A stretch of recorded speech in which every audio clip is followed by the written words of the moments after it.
AITA for not bringing my wallet to dinner with my girlfriend to teach her a lesson. She kept pretending she forgot her wallet at home. Last night, I 28, female went out to dinner with a close friend of mine, someone I've known for years and genuinely care about. Let me give you some background first so you understand why things unfolded the way they did. She and I have always had a good relationship, or at least I thought we did, but there has been one ongoing issue that started to chip away at my patience over time. She has this habit, no, a pattern, of conveniently forgetting her wallet whenever we go out. It doesn't happen every single time, but it happens often enough that I've started to feel like I'm being taken advantage of. At first, I let it slide because, you know, friends help each other out. I figured it was an honest mistake. Everyone forgets things now and then, right? But over time, it became clear that this was more of a routine for her. She'd do the same little act every time, patting her pockets, rummaging through her purse, feigning surprise, and exclaiming, "Oh no! I can't believe I forgot my wallet." It always seemed just a little too rehearsed. At first, I laughed it off, pulling out my card to cover the bill. But the more it happened, the more it started to bother me. She never offered to pay me back, and she never insisted on covering the bill the next time to even things out. It felt one-sided. I started to wonder if she genuinely saw me as a friend or just as someone she could depend on to pick up the tab. I tried dropping hints. I'd make comments like, "Wow, you're really forgetful when it comes to your wallet," or, "You should put it in your purse as soon as you grab it so you don't leave it behind." But she always brushed it off with a laugh or a casual, "Yeah, I know, I'm so scatterbrained." It was frustrating. I didn't want to outright accuse her of doing it on purpose because that felt confrontational, and I value our friendship. But at the same time, I was tired of feeling like a doormat. So last night, I decided to take a different approach. I had made plans to meet her at a nice restaurant downtown, nothing super fancy, but definitely a step above our usual spots. As I was getting ready, I looked at my wallet sitting on the counter and thought, what if I just leave it here? The idea hit me like a light bulb moment. If she forgot her wallet again, this would force her to take responsibility. It wasn't about being petty, it was about setting a boundary. I was tired of enabling her behavior, and I thought this might be the wake-up call she needed. I showed up at the restaurant a few minutes early, feeling a mix of nervousness and resolve. When she arrived, she was her usual bubbly self, chatting about her day and complimenting the place I had chosen. Everything was fine, normal, even, until the check arrived. That's when things took a turn. As soon as the waiter placed the bill on the table, I saw it happen. She did her usual routine, patting her jacket pockets, digging through her purse, and letting out a dramatic, "Oh my God. I forgot my wallet. Where the hell is it?" She looked up at me with wide eyes, waiting for me to say, "Don't worry about it, I've got it," like I always do. But this time, I didn't. Instead, I looked her straight in the eye and said, "Me too." For a moment, there was silence. She froze, her expression shifting from surprise to disbelief. "What do you mean, me too?" she asked, her voice a mix of confusion and panic. I shrugged, trying to keep my tone casual. "I forgot my wallet at home too. I guess we're in the same boat." Her face changed completely. She went from looking confused to looking absolutely furious. I could tell she was trying to process what was happening, but the panic was starting to set in. She glanced around the restaurant, probably wondering what to do. Finally, she hissed at me, "Are you serious right now? You're putting me on the spot like this." I stayed calm and replied, "I'm not putting you on the spot. I just thought it was funny that we both forgot our wallets." She didn't think it was funny. Not one bit. Her eyes were practically burning holes through me, and I could see the wheels turning in her head as she tried to figure out her next move. The waiter came back to check on us, and the tension at the table was palpable. I could feel my heart racing, but I wasn't about to back down. This was exactly the kind of moment I had prepared myself for. To my relief, she ended up using Apple Pay to cover the bill. I didn't even know she had it set up on her phone, but apparently, she did. As soon as the transaction went through, she leaned back in her chair and glared at me. "I can't believe you did that," she said. "That was so humiliating." I calmly replied, "I didn't mean to humiliate you.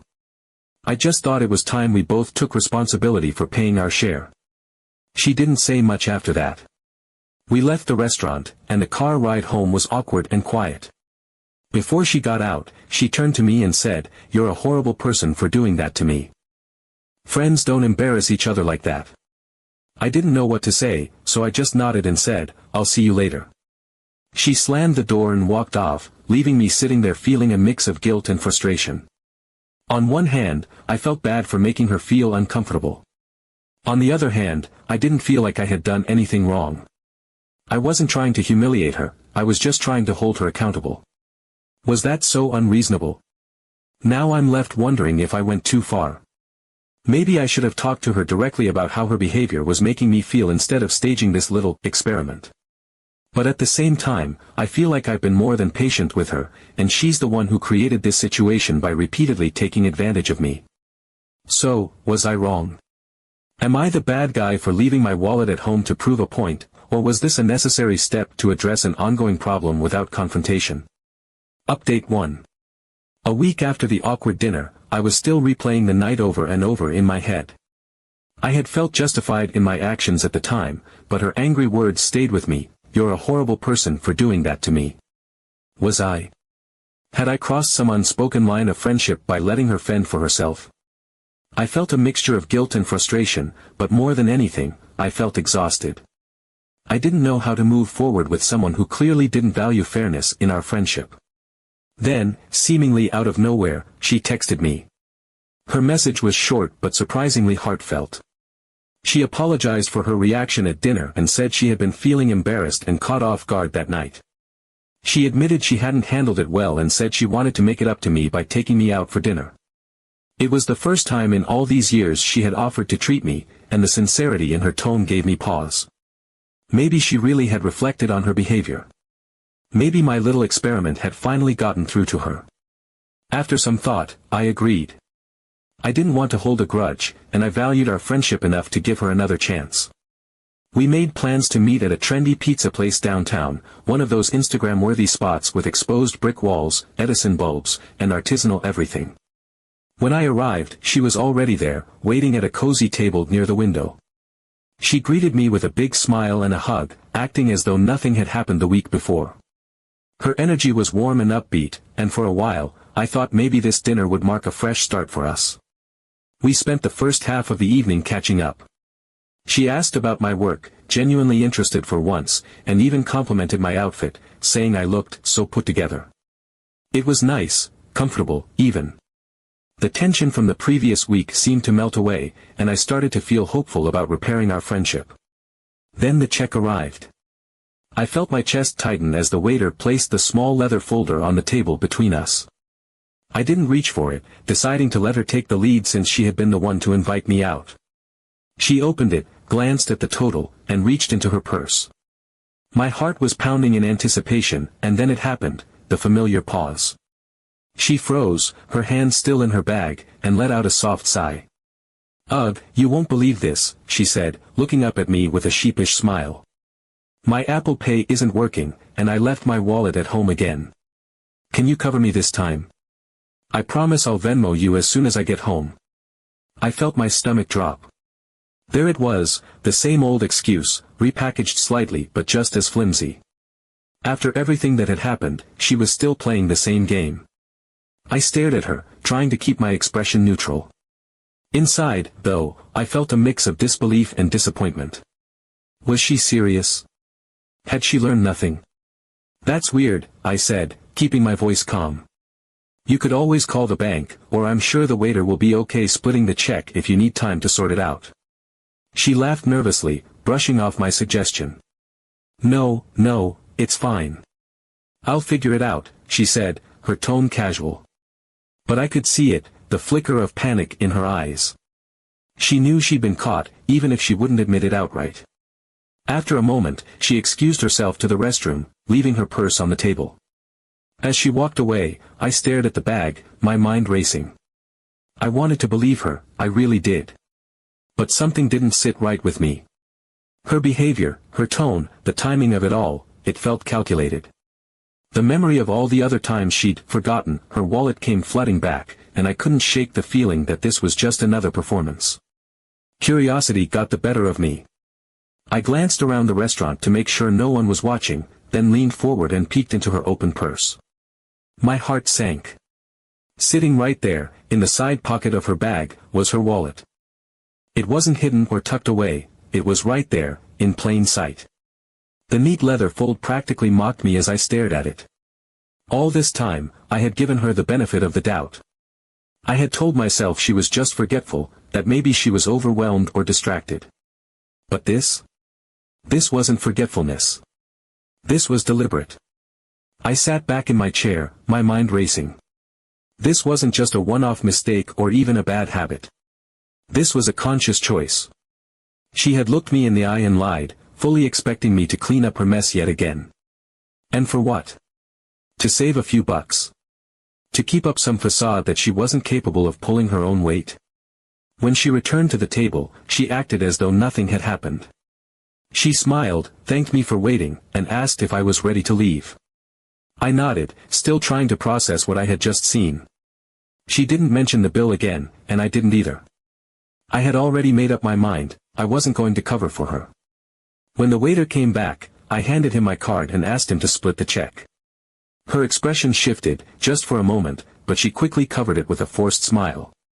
As we left the restaurant, I felt a sense of finality settle over me. This wasn't about money, it never had been. It was about respect. And in that moment, I realized she didn't respect me, not really. Our friendship wasn't built on mutual care or understanding, it was built on convenience, hers, not mine.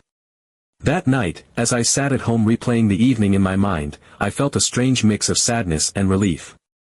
Sadness because I knew I would have to distance myself from someone I had once considered a close friend. Relief because, for the first time in years, I felt like I was standing up for myself. I wasn't a doormat, and I wasn't going to let anyone treat me like one, not anymore. In the days that followed, I didn't hear from her. She didn't Venmo me the money she had promised, and honestly, I wasn't surprised. For all her apologies and good intentions, nothing had really changed. Update 2. Later, needing to vent and get an outside perspective, I decided to call Erica, a mutual friend who'd known Sarah even longer than I had. Erica was one of those people who always seemed to have a level head. If anyone could help me figure out whether I was being overdramatic, it was her. As soon as Erica picked up, I launched into the story, spilling all the details from the first dinner to the pizza night and the wallet discovery. I was halfway through my rant when Erica interrupted me. "Oh, she pulled that stunt with you too," she said, her tone laced with annoyance. I froze. My thoughts screeched to a halt. What did she mean, too? A knot of unease formed in my stomach as I pressed her for more details. Erica sighed heavily, as though she'd been waiting for this conversation to happen for a long time. She explained that Sarah had been pulling the same trick on her and several others in our friend group for years. It was always the same excuse: "I forgot my wallet, my card isn't working," or "Can you cover me? I'll pay you back." At first, everyone had brushed it off, much like I had. One time, sure, maybe twice, it happens. But after a while, they started noticing the pattern. Sarah never offered to pay anyone back, never insisted on footing the bill the next time, and never seemed to forget her wallet when she was out with people she wasn't as close to. It wasn't just me. Sarah had been doing this to nearly everyone in our circle. Erica went on to say that a few of the others had even talked about it in a group chat that didn't include Sarah. They had all grown tired of being put in awkward situations and feeling taken advantage of, but no one had confronted her directly. Instead, they had quietly started making excuses to avoid going out with her. At some point, Sarah must have realized people were pulling away because she started targeting newer friends, people like me, who hadn't yet caught on. Hearing all of this was like a punch to the gut. On one hand, I felt vindicated, I wasn't crazy, and it wasn't just me.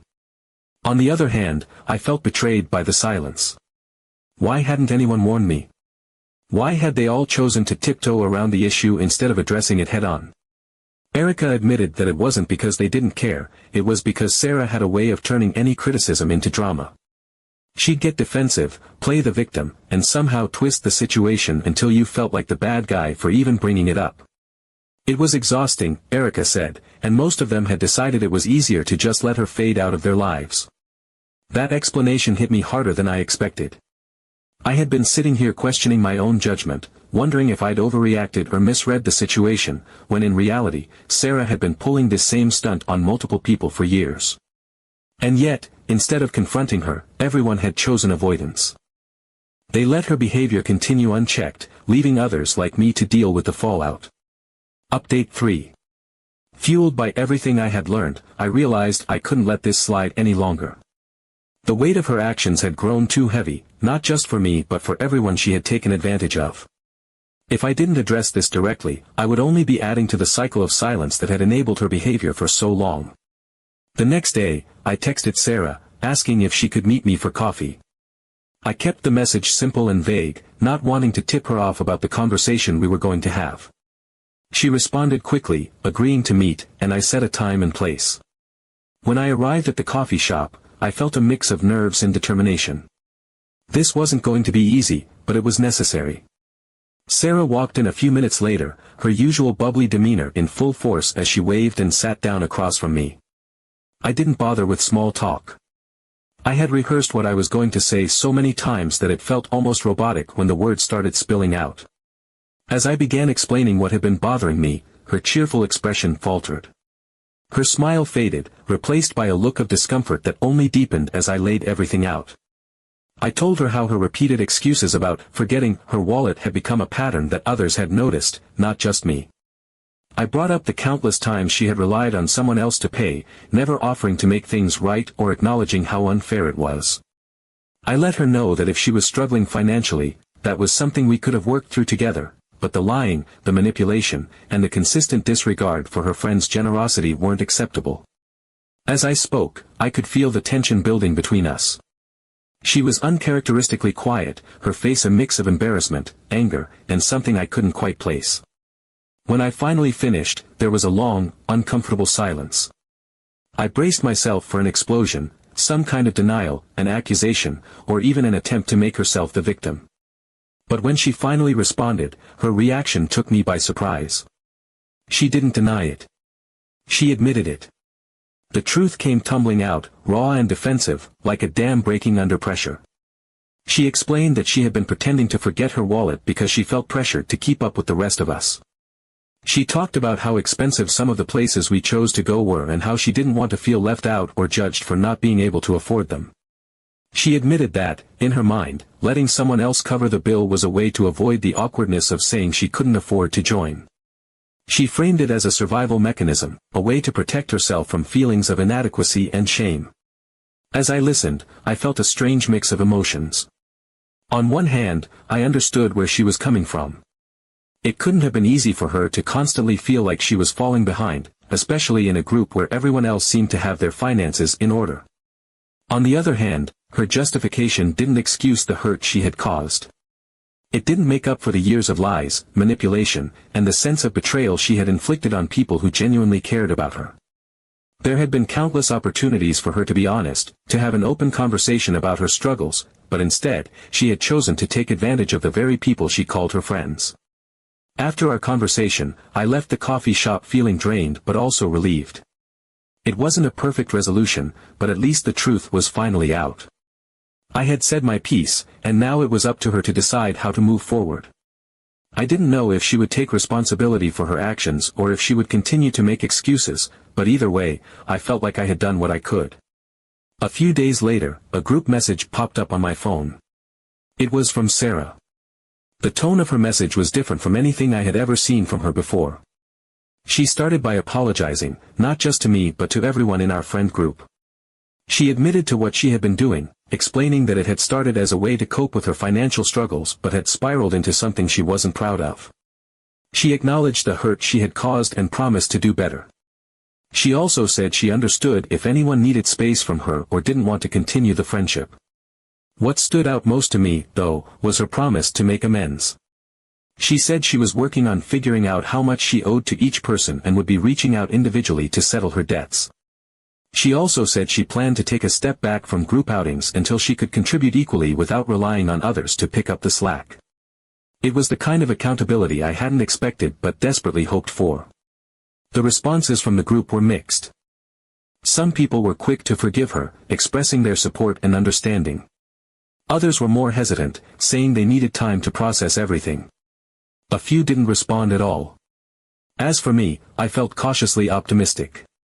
Her message felt genuine, but actions would speak louder than words. If she truly wanted to rebuild trust, it would take more than just an apology. In the weeks that followed, Sarah made an effort to follow through on her promises. She reached out to me personally, asking how much she owed me and transferring the money within hours. She also started suggesting cheaper, more low-key hangouts that didn't involve expensive dinners or outings. It was clear she was trying, and I appreciated that. But even with her efforts, things between us didn't fully go back to normal. There was a distance that hadn't been there before, a lingering sense of caution that I couldn't quite shake. I didn't doubt her sincerity, but trust once broken is hard to rebuild. Whether our friendship fully recovers remains to be seen, but for now, I'm content knowing that I stood up for myself and that the cycle of silence has finally been broken.